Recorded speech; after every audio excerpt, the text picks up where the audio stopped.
Welcome to part 2 of the sketchbook tour. Funny thing, I actually, in the last video, did something on my phone to check what time it was because it was before work, and I didn't realize that stopped the recording. So I was talking about this piece for like a really long time before I realized it wasn't recording, and then I was like, screw it, I give up. So yeah, gonna talk about this one again. So this is the line art for that drawing about Amalia's beloved blender that she got for her birthday. I exported it from my Supernote into my into Krita, which is a free, what's the word for it? Open source. It's a free art program that it's the one that I use on the computer. Yeah, so this piece, I was very proud of this piece. It's a very full composition. Like, there's not really any like empty space on it. There's a lot of different planes going on here. Like, you have Ben in the really far foreground, you have Amalia in the forward middle, Fanny in the back middle, and then in the very back you have like this background here. So I just woke up from a nap. I mentioned that my meds were like not making me sleep very well, so I made myself take a nap like a baby, and then I'm awake now, and because my meds are like making me do stuff, I woke up and then I was like, you know what, I'm gonna film the second part of that video anyway. So I don't usually draw backgrounds because I'm lazy. Usually I just have my characters floating vaguely in some blank space like this one. Well, to be fair, this one, like, she is taking up most of the area, so like, yeah. Oh, I forgot that I like hid the layers for this one. Let's put that back. Beep, beep, and hide those. Like this one, they're just floating in blank space. I think if I had drawn this later on, in my warmed upness, I probably would have like put them in a spaceport scene somehow. Even just like the suggestion of it, like I'd probably make them a little bit smaller so there's more room, and then I'd probably like make a hallway, and then maybe I'd make like the, you know how there's like airport stores, and then like a sign hanging there just to contextualize it. But here we are. Okay, and you can see that it's not a very complex background. I did not try very hard. It's really more like just the mere suggestion of like a table and stools, because I did not want to draw like full-on chairs. This thing, which is supposed to be a chandelier, it looks like a chandelier to me. I don't know if it looks like a chandelier to anyone else, but yeah. And then there's like a wall here, and then the couch exists vaguely. When I was deciding like whether to put a background on this or just, you know, I think I had to have the couch because Fanny's sitting on it. That needed to be there. But I was thinking about just, you know, leaving it as a nebulous blank space that I would fill in with some random color with the fill tool or another layer. But I was looking at some of my comic books. I have the Archie comics, you know, they did like a reboot in 2015 about Jughead, who is like the side character to Archie, and I freaking love that comic. They did not continue it very long, but there's my favorite issues of that one. There's a comic artist named Derek Charm. He did the art for those, so yeah, I really like his art a lot. So I was looking at those and seeing that in comics, like there are sometimes panels or pages or spreads where there is a lot of background detail, but most of the time, since comics are a narrative art form, the backgrounds are not really relevant. Like the art is supposed to put focus on the characters. So it's okay that this background is like really you know, simple. Anyway, so another thing that I realized that I forgot to talk about before is line variation. So the variation in thickness of lines. You see that a lot in this one, where the lines here are like really thick, because it's like, I don't know, the outline of her face. And then the detail lines are a lot smaller. And if you've ever inked a drawing and then looked at it and been like, wow, why does it suck? Why does it look so much worse?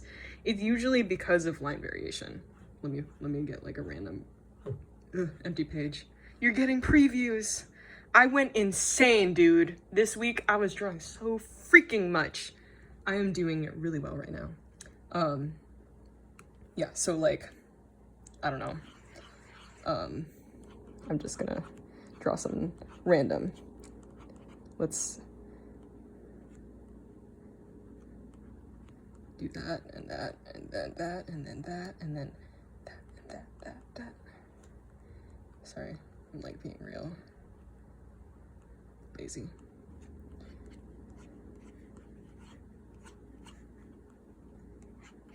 Okay, and then,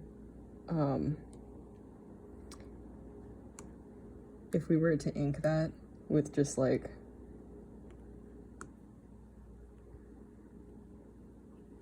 actually that's really thick.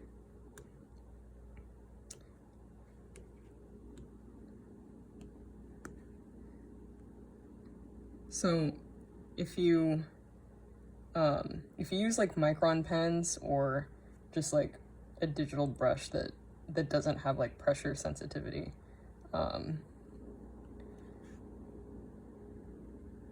and then you ink something, it's like, it looks really, you know, like, it doesn't have as much life to it as your initial sketch. So a lot of the time, the reason why is because you're missing like the variation in line.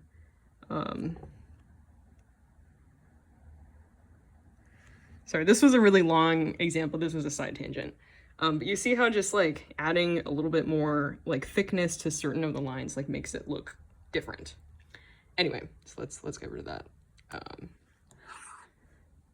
Bye-bye. So back to the piece that we were looking at. Come on. Oh, that's too far. Okay. There's also a lot of complex cloth in here. So these ruffles, dude, those gave me such a hard time. That was also the part of this drawing where I kept on drawing on the wrong layer. It was so stupid. I kept on doing it, and I had to redraw these ruffles so many times. Let me find my sketch layer. I will show you. So you see how overworked this part of the sketch layer is? It's because I kept on drawing the outline on this layer, and then I had to basically just like take the gray pen and go over it. But on the flip side, that made it so that it was very clear to me where I was supposed to draw my lines. Because that's a problem I have sometimes where my sketches, wait, there we go. Sometimes my sketches are like so loose that I don't actually know where I'm trying to put the line. Let me see if there's an example on here. Let's see.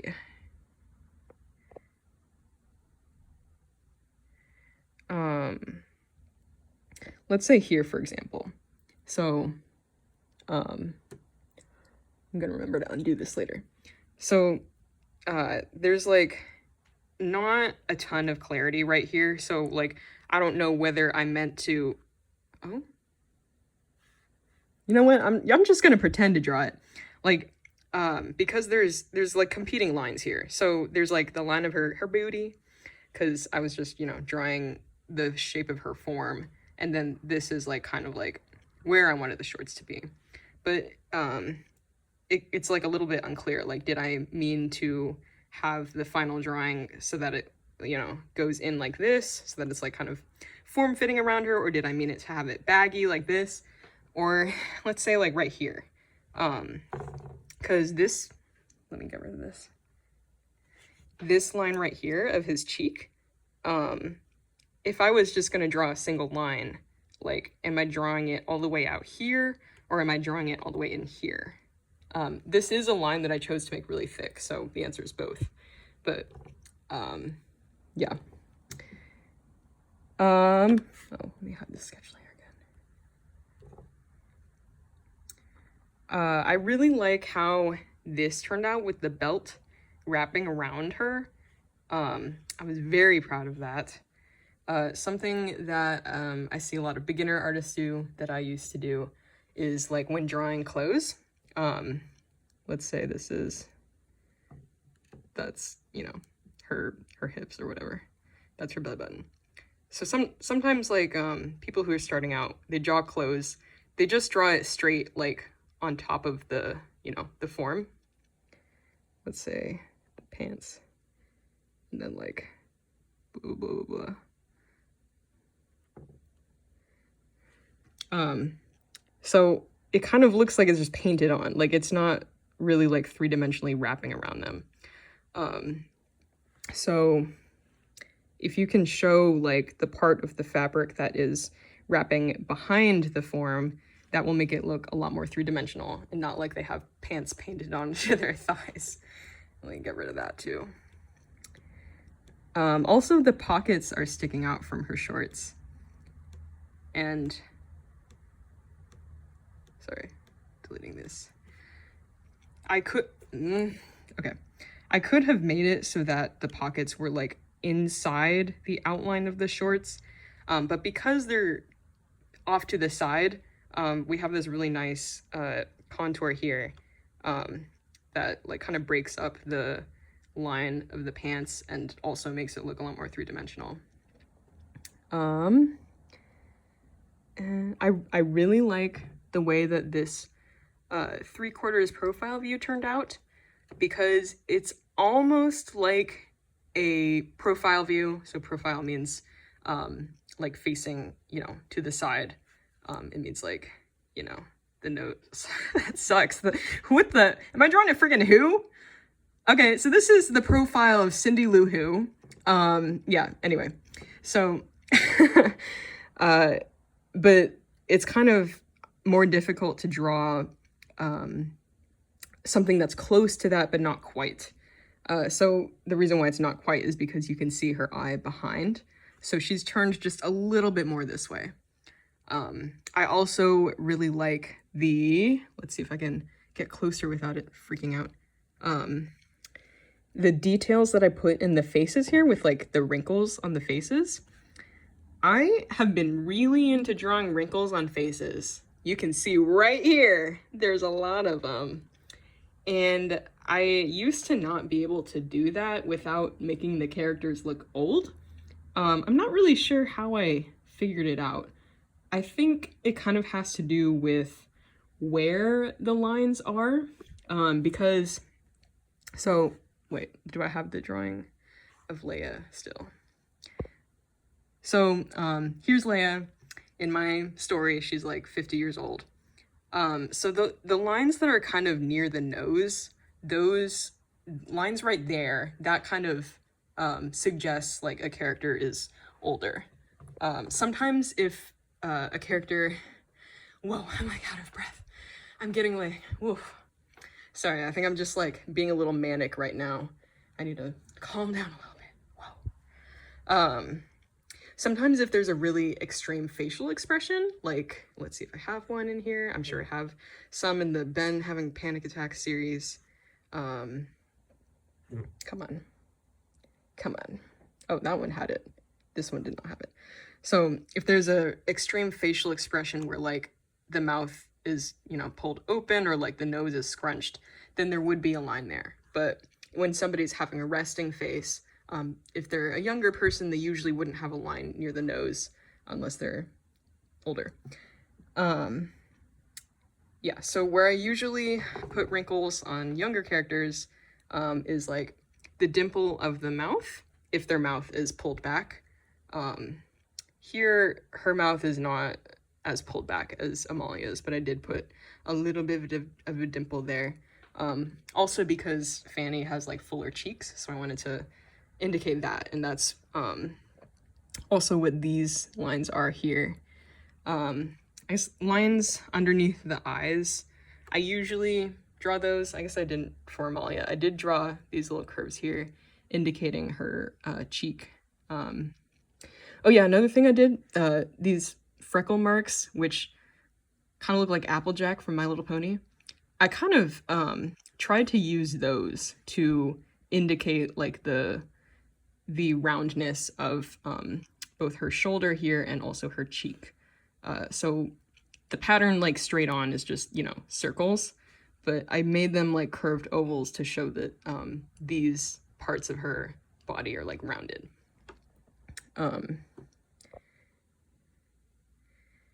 Yeah, I like how Ben's face turned out here. I really don't think that if we extended his face outward, I think that his proportions would be all wrong. But you know what? We don't care. He's off to the side. His job is just to be a suggestion of a face. We don't need to worry about that. But I really like how his eye turned out. Because his eye is a lot closer to the camera, I put a lot more detail into it. So you can see like his top eyelid is kind of like curving over his eye. I also put like bottom eyelashes. I don't usually do that. But since he's like so close to the camera, I did. I put a lot of lines underneath his eyes. I wasn't sure at first whether it was too much, but I think it's okay. Let's see what else I want to talk about. I like how this turned out, the blender. The blender was like the last thing I drew on here because I hate drawing props. I like drawing characters, only characters. I don't like drawing backgrounds or props. And in the end, it doesn't even really look like a blender, like maybe. But I really like how I drew her hand behind the glass. So yeah, if you're ever trying to draw like something that's behind glass, one way you can do that is to kind of like draw the outline of it really thinly and then like kind of, you know, break it up so that it's not as defined as like a full outline, but it's kind of like the suggestion of it. I don't know if there's anything else that I wish to talk about this. Yeah, okay, I think we're good to move on.